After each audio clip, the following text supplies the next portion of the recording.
Hello दोस्तों, स्वागत है आपका हमारे चैनल मिलल ज्ञान सागर में। आज हम सुनने वाले हैं कार्तिक मास के अंतिम 35वें अध्याय को।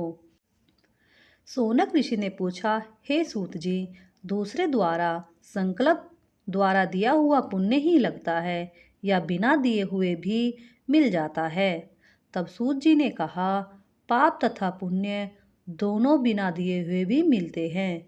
सतयुग में एक का किया हुआ पाप तथा पुण्य कर्म सारे देश को, त्रेता में ग्राम को, द्वापर में कुल को, परंतु कलयुग में केवल कर्ता को ही पाप और पुण्य मिलेगा।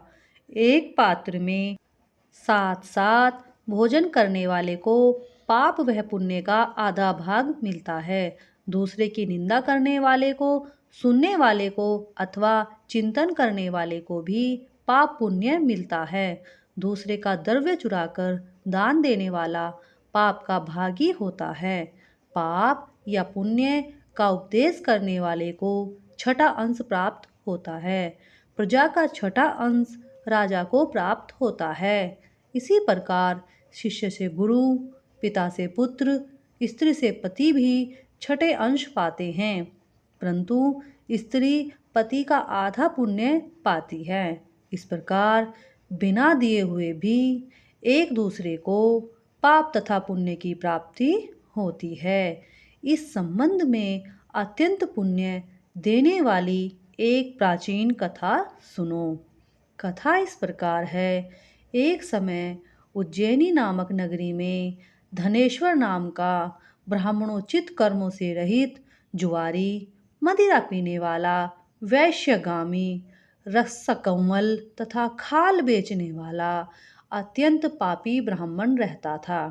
वह क्रय विक्रय हेतु कई नगरों में घूमता फिरता महिष्मती नगरी में गया और वहां पर 1 मास तक ठहरा।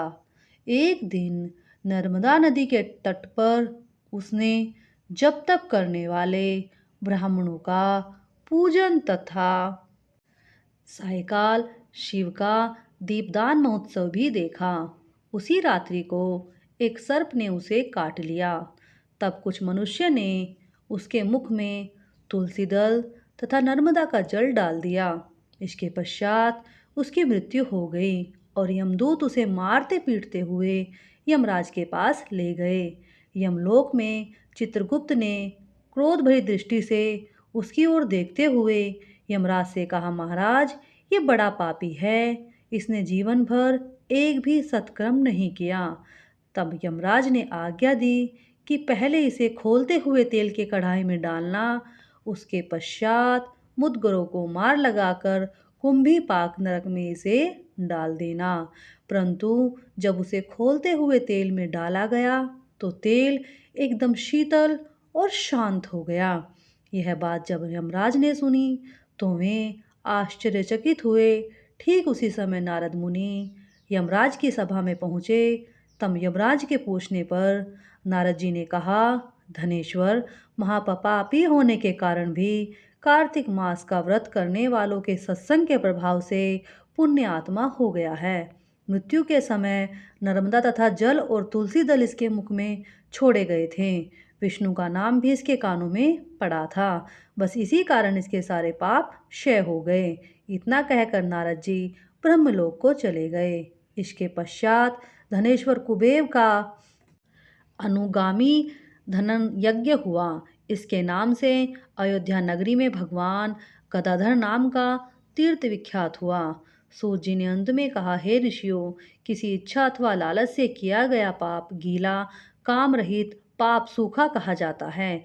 इस कार्तिक मास के व्रत के प्रभाव से मनुष्य द्वारा किए गए गीले और सूखे अर्थात सभी पाप नष्ट हो जाते हैं।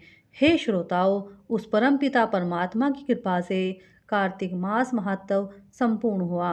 जो इसके अनुरूप आचरण करेगा वह तो जीवन भर में सभी सुख और जन्म में मोक्ष को प्राप्त होगा।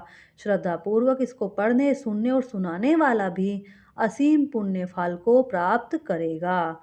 बोलो कार्तिक भगवान की जय। तो दोस्तों, ये था कार्तिक मास का अंतिम 35वां अध्याय। अगर आपको थोड़ा भी अच्छा लगा हो तो प्लीज़ हमारे चैनल को लाइक, शेयर और सब्सक्राइब ज़रूर करें और जुड़े रहिए हमारे चैनल के साथ। धन्यवाद।